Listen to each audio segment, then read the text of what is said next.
Hello, and thanks for joining us from our studios in Israel. Coming up in today's newscast, Hamas admits to having had prisoner swap negotiations with Israel. Iranians take to the streets against the West, and narcissists listen up because an Israeli company has the key to the best selfie of all time. I'm Natasha Kirchuk here with the latest news in Israel.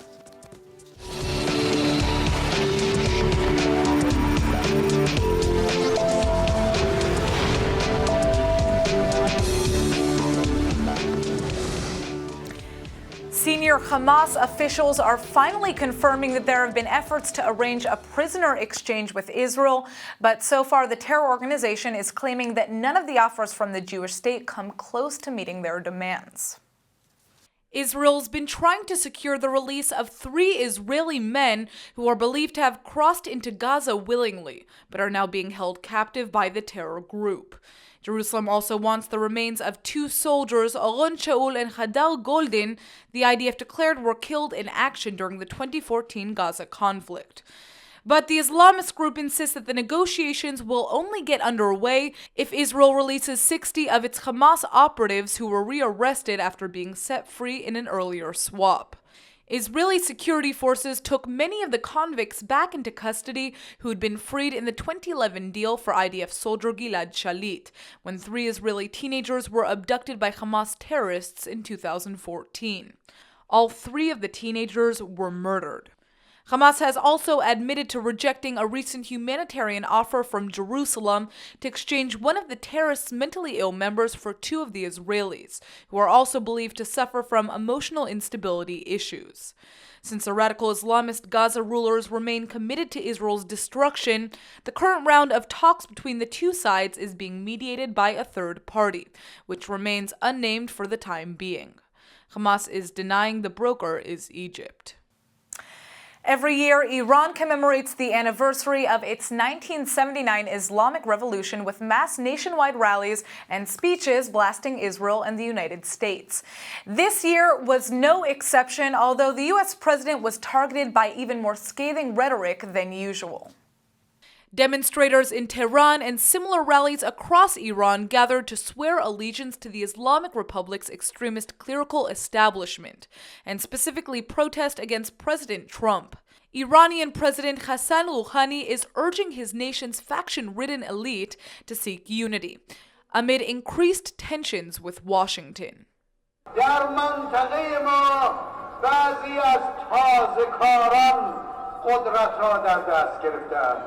در دنیا هم در آمریکا بعضی از تازه‌کاران قدرت را در دست گرفتند.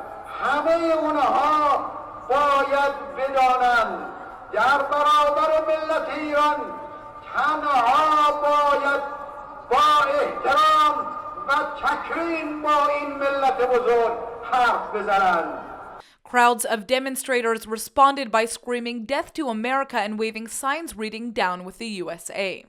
Others carried posters with images of Israeli Prime Minister Benjamin Netanyahu and British Premier Theresa May, printed with the slogan "Iranians are not scared of threats," as Rouhani declared that all resistance to his regime will be overcome. ما در برابر هر گونه تهدید و نابخردی و آتش افروزی با خرد با استقامت با ایستادگی با قدرت خواهیم ایستاد. Many marchers are slamming Trump's controversial traveler ban on 7 Muslim countries, that includes Iran. Some of the banners sarcastically thanked Trump for showing the real face of America, while other signs expressed gratitude to the American people who are opposing his executive order. Trump also just slapped new sanctions against Iran's ballistic missile program, which Rouhani defiantly vows to continue. The Iranian boss is also voicing support of the 2015 nuclear deal, saying it protects the Islamic Republic's rights to atomic power. Both Netanyahu and Trump have been highly critical of that pact and Tehran's missile development, which are bound to top discussions when they meet at the White House on Wednesday. In other regional news, 3 policemen in Iraq were killed and 7 others wounded when loyalists of a Shiite cleric called for anti-government protests in Baghdad. Almost unbelievably, the violent mob couldn't resist the inclination to also turn the occasion into a demonstration against Israel. Thousands of followers of the extremist Shiite leader Muqtada al-Sadr took to the streets of the Iraqi capital in response to the cleric's demand for electoral reform ahead of a provincial vote due in September.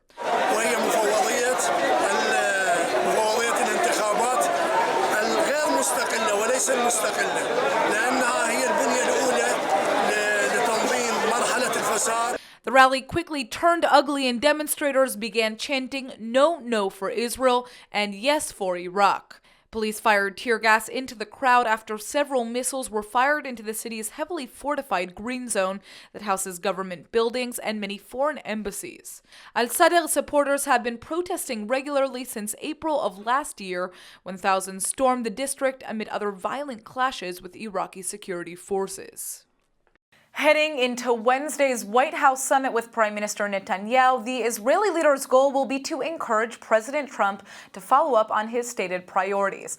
That's at least the view of Jerusalem Post columnist Amotz Asel, who told ILTV's Steve Leibowitz that Netanyahu will actually urge the American leader to push the Middle East down to the bottom of his diplomatic agenda. I think that Netanyahu's quest is simply that America stand out of the way, and he will happily help it, at least passively, in focusing on the issues that Trump himself defines as much more urgent from the American viewpoint. In other words, they can find common ground in pushing the Middle East down to the bottom of America's diplomatic agenda. That would be convenient for Trump and ideal for Netanyahu. How this will be put in words, I do not know. But if I'm not mistaken, this is where both men are headed. Trump has said a number of times during the campaign, and I think even after, that solving the Middle East crisis, solving the Arab-Israel conflict, is the ultimate deal. He considers himself a great deal maker. This would be the ultimate deal, and he's even appointed his own son-in-law to be the man helping to conduct these negotiations, Jared Kushner. Do you not think that Trump will make a push to try to reach an agreement? I can't predict anything about Trump, but no one can. But we can say this much. The Middle East has been a burial ground for a succession of American statesmen. It happened to Jimmy Carter. Well, Jimmy Carter did get an agreement. Yes, but in Iran, where he misunderstood the Middle East and mishandled it, he himself ended up buried electorally. This is what brought him down. Everyone agrees that what he did in Iran was, first of all, it spelled the end of his own political career, and then more deeply, it was the root and the ignition of America's and the whole free world's problem with fundamentalism. Before that, fundamentalism was not a problem. The Iranian success, even though it was Shiites, whereas today it's mostly about Sunnis, never mind that. This is where Islamist terror began to be effective. It proceeded from there first to Beirut, and then to the whole world, and then, while at it, from the Shiites to the Sunnis. So Carter was one American statesman who was buried by his Middle Eastern pretensions. Then you can say the same thing about George W. Bush, and you can say the same thing about Obama and Kerry. The minute that they came out and said, we're going to hold this bull by its horns, and we're going to tame it, and we're going to defeat it, they were the ones defeated. Never mind now in the narrow Israeli-Palestinian context, but in the broader Middle Eastern context, where Obama landed with his much heralded and extremely pretentious Cairo speech and ended up leaving the region with multiple civil wars, with American interests shattered to pieces, and with Russia effectively taking over from America as the regional hegemon. So for an American leader, now it's Trump, to come and say, I will do great things in the Middle East, and I look forward to leading it from its horrible past to a golden future, is extremely risky. And I think that what we've heard Trump say if you listen to it carefully enough, you see, first of all, that he's outsourcing it. Secondly, he's outsourcing it not to a Secretary of State, but to an advisor, with all due respect to his being his son-in-law. It's as if he's saying, I'm not going to be touching this with anything shorter than a 10-foot pole. And I don't think he wants to go to the Middle East, certainly not on the top of his agenda. This is my impression so far. Israel's ambassadors to New Zealand and Senegal won't be going back to those countries anytime soon. This after Prime Minister Benjamin Netanyahu decided to officially rebuke Wellington and Dakar for having co-sponsored controversial Resolution 2334 at the UN Security Council late last year. Jerusalem immediately recalled its envoys after the anti-settlement resolution was approved on the 23rd of December in 2016. But now relations are being further downgraded. It's important to note that ties aren't being totally severed and that charged affairs will represent the Jewish state in the foreign capitals. But Israel has also canceled all of its foreign aid programs in Senegal. No action can be taken against the other two co-sponsors since both Malaysia has never had diplomatic relations with Israel and Venezuela cut off ties over the 2008-2009 Israel-Gaza conflict. Israel is adamantly opposed to the resolution, which declares that its building over the 1967 lines has no legal validity. The measure also says that the construction of Jewish homes in the West Bank and parts of Jerusalem constitute a flagrant violation under international law and are a major obstacle to a two-state solution of the Israeli-Palestinian conflict. Netanyahu slammed the text as shameful and has vowed to punish all of the 14 countries which voted in its favor. There are several interesting developments at the United Nations as the new Secretary General takes the helm. While one Israeli diplomat may be selected to serve in a key position, Washington overruled the appointment of a Palestinian candidate for another post.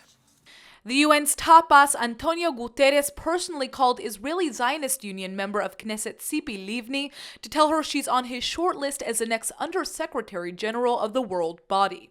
Livni held talks with Guterres at UN headquarters in New York City 2 weeks ago, but denied any firm offers were made at the time. Sources close to both Livni and the Secretary General say there's no connection whatsoever between her potential nomination and the dismissal of former Palestinian Prime Minister Salam Fayyad as the next UN envoy to Libya. U.S. Ambassador to the UN Nikki Haley nixed Fayyad's appointment because she says that the UN has been unfairly biased in favor of the Palestinian Authority for too long. Haley also stressed that the U.S. doesn't recognize a Palestinian state and is against the kind of signal that would be sent by affirming the appointment of the former PA leader. Israel's UN ambassador Dani Danon enthusiastically welcomed the decision, saying it ushers in a new era at the UN in which the United States now stands firmly and unapologetically beside the Jewish state. Unfortunately, there are too many types of cancer to count, but doctors and medical entrepreneurs are constantly coming up with new ways to identify, target, and treat these diseases. One such method is with proton therapy, which is hailed as one of the most effective radiation treatments available. But P therapy still has its downsides. Our guest today is Michael Marash, the CEO and founder of P-Cure, an Israeli-based medical company that makes this incredible treatment more accessible and more effective, and he's here to tell us more. Thank you so much for coming in. Hi, how are you? Good, good. So I want to hear all about proton therapy. What is proton therapy for those of us who don't know, and how does it work? Okay, so I couldn't tell you, too much, but the thing that you have to know is that proton therapy is the radiation therapy that treats tumor with no side effects. It's type of the beam, treatment beam, that can be delivered to the tumor without targeting the healthy tissue and to deliver all the treatment dose to the tumor. Which is huge because one of the main issues with chemotherapy is the side effects, which can be terrible, from hair loss to sickness. Yeah, exactly. More than 50% of all cancer patients are being treated with radiation, not chemotherapy, but radiation. Right. And most of the patients suffer from not optimal, suboptimal efficacy, but mainly safety and the side effects, which are terrible. So protons are opposite. It really targets the tumor and not healthy tissue, so sparing the damage to healthy tissue. So this is basically the way that you want to go if you can. Now, what have you guys created in relation to proton therapy? So initially we developed a technology that allows us always to keep the beam on a tumor. And that was kind of cool because, people know that treatment, exposing the body to radiation is a bad thing. And regardless whether you use it in medicine or to other objectives. So we developed this technology and decided to use it practically in the context of protons, where we can get also better delivery, no side effects, and better efficacy. So actually our approach revolutionizes all the approach when we can treat the tumor with radiation, with no side effects, and with maximal efficacy. Wow, beautiful. So now, what inspired you to come up with this idea? I mean, what was the thought process behind it? So the thought process was we understand the benefits of protons, right? Some times ago, we decided that, how come that proton therapy is not available in every cancer care facility? And apparently the answer was that the cost of proton therapy was just enormously high. The cost of construction and use is outrageous. If you type proton therapy in Google, you find that proton therapy is the most expensive medical device in the industry. And so many people are already going into debt because of the costs of healthcare. Exactly. Only 1% of all cancer patients eligible to get protons, get protons. And what's about 99%? In Israel, we don't have proton therapy available. If we need to treat cancer patients with proton therapy, we need to send to the United States and to Europe. That costs us, our healthcare system, more than $100,000 per patient. Which is just unbelievable. I mean, you can't afford that, yeah. So you want to provide a cheaper alternative of proton therapy? We would like to provide proton therapy at better efficacy, preserving the safety profile. Beautiful. And we want that the doctors will have this tool in all cancer care facilities they use to treat cancer patients. That's our goal. Wow, that's a great goal. So how has your technology managed to reduce the cost of proton therapy? So the standard proton therapy uses the big, huge centrifuges of 20 meters, more than 100 tons weight, to direct the beam to the patient. So they rotate the beam, and it costs a lot of money. It's a lot of space, takes a lot of space, and needs to be actually put in shielded rooms from the safety reason of a huge size. So that translates to enormous cost and all the headache related to the construction and the use. So our technology eliminates the need for this centrifuge. We actually take the beam, and by knowing where the tumor is, we direct all the energy directly to the tumor with no need to rotate the beam. So, you already talked about why it's better than the current tech on the market and why it's better for patients, but what I want to know is, what is next for your company? Do you guys have other devices that you're creating or other types of therapies that you're in the process of innovating? So we actually we get through the FDA clearance. We installed the first system at Northwestern in Chicago. We are delivering a couple of systems to London and going to work on a couple of projects in Asia. Wow. And that's the next. And the next is to implement the technology to the commercial success and to provide better access to the patient. So that's my and once you have that product out, you can move on to the next one, right? Exactly. Nice. And so is it available here in Israel as well? No, you said not yet. Not yet. All right, so that's what Israelis have to help with. That's the next. All right, well, thank you so much for coming in. It seems like you guys have really created something that is going to change so many lives. Thank you. Touch wood. While lots of Jews throughout Europe seem to be flocking to Israel, one EU member has seen an increase in Israelis seeking citizenship. In a new report in response to a query by Germany's Green Party, over 33,000 Israelis have received German citizenship since 2000. ILTV's Aaron Porras joins us with the details. Aaron, talk to me about these numbers. Well, there are a lot of Israelis living in Germany, actually, as opposed to a lot of other countries. And that number is actually much higher than the 33,000 who are receiving passports this year. But those numbers also break down for a very interesting reason, and I'll tell you more in my report. While the number of Israelis living in Germany is far higher than the number of Israelis in Germany holding German passports, 31,722 Israelis have become dual citizens, while 1,599 have renounced their Israeli passports altogether. Those who have to renounce their Israeli citizenship are subject to Germany's immigration laws, which state in Israel's case that only Israelis who can prove their German ancestry or who are born in Germany to Israeli and German parents can hold both citizenships. People from other European countries, however, can become dual citizens without renouncing their countries of origin. It is this fact that prompted Volker Beck, the chairman of the Parliamentary Israel-Germany Friendship Association, to push for a change in the citizenship laws. According to an interview with Ynet, he said it is illogical that after all the talk of a special closeness between Israel and Germany, in practice a person cannot be German and Israeli at the same time. German officials told Beck that they have no plans to change the laws at this time. Now, this might be a shocker, but the Middle East isn't just a hot desert. It actually gets really cold in the wintertime, and it even snows. Israelis are very aware of the freezing temperatures, and they've just pitched in to donate badly needed supplies to Syrians suffering just over the northern border. This past month, the United Nations registered nearly 5 million Syrians who have been forced to flee their homes with nearly nothing but the clothes on their backs. Israel's been doing all it can to help them, even though the two states are officially in a state of war. The most recent Israeli effort, codenamed Operation Human Warmth, was organized by 3 groups, including a Zionist youth movement. The volunteers gathered enough blankets, coats, sleeping bags, gloves, boots, and other winter items to fill 3,000 boxes. A neutral organization will actually be delivering the 100 tons of items that were contributed from every sector of the Israeli population, including Jews, Arabs, and Druze. Organizers say the public's overwhelming generosity wasn't altered at all by the fact that all the Hebrew language labels on what they contributed was removed. So the recipients will never even know their benefactors are their so-called enemies in the Jewish state.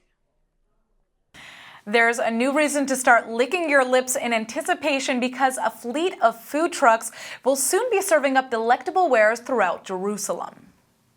There's been support for such a mobile initiative for quite some time, and objections from the Ministry of Health have finally been overcome. The green-lighted plan's being called Auto Chef, and it envisions 5 to 7 trucks offering culinary specialties this summer in various residential neighborhoods, and of course many tourist sites. They'll also provide delicious lunchtime options for workers at a number of industrial areas and technology parks. This special kind of Meals on Wheels will include gourmet items prepared and operated by seasoned owners of restaurants. City Hall will start fielding bids from those anxious to become part of the action this coming April. Jerusalem Mayor Nir Barkat says his city's culinary scene is world-renowned and that Auto Chef is part of a plan to make those tasty treats even more accessible to everyone. Human narcissism is about to be taken to a whole new level, and it's all because of a new Israeli startup. It's time to forget your typical selfie stick because a Tel Aviv-based company called Selfie has just created a detachable phone case that turns into a flying camera drone. I guess that means we'll really have the chance to capture our daily experiences from a whole new angle. Selfie is an autonomous flying camera that doubles as a phone case. If you want to take a picture, all you have to do is detach it from the back of your phone and release it into the air. You can then control it using an app on your phone to take the selfie of your dreams. Now, what's really interesting about the Selfie app is that the drone moves based on how you manipulate your photo on the phone. In other words, the camera follows flight patterns based on the way you move the image you're now seeing on your cell. The Tel Aviv-based creator of Selfie Drone has launched a Kickstarter campaign to help fund the mass production of the device, and they've already received over $370,000, almost twice the amount that they've pledged. The first buyers are expected to receive their orders in June, and I might just be on that list myself. The Hebrew word of the day is brought to you by the University of Haifa, Hebrew Summer Ulpan, open to everyone. And now for our Hebrew word of the day. We learned earlier of Operation Human Warmth, where Israelis are sending several tons of winter supplies to Syrian refugees, which brings us to tonight's word, lishloach, meaning to send or to have delivered. Israelis use mishlochim, or deliveries, all the time. We can order pizza b'mishloach, or by delivery. We can ask our family members abroad to lishloach gifts all of the time, and even when making aliyah or immigrating to Israel, we often do so with the help of a shaliach, or a delivery person. Just try to be patient though, because one thing Israelis know better than most is that a mishloach can take a long time to arrive, but good things come to those who wait. All right, let's go ahead and take a look at the weather forecast. ILTV's weather forecast is sponsored by Adopt a Savta, taking care of Israel's lonely Holocaust survivors. Tonight, you should expect occasional showers and a drop in temperatures to a low of 48 or 9 degrees Celsius. Tomorrow will be unseasonably cool with a chance for more rain and a high of 61 or 16 degrees Celsius. All right, that's it for today's news. Today's exchange rate is 3.75 shekels to the American dollar. Remember to sign up for our daily newsletter at iltv.tv. Thanks for watching and see you tonight.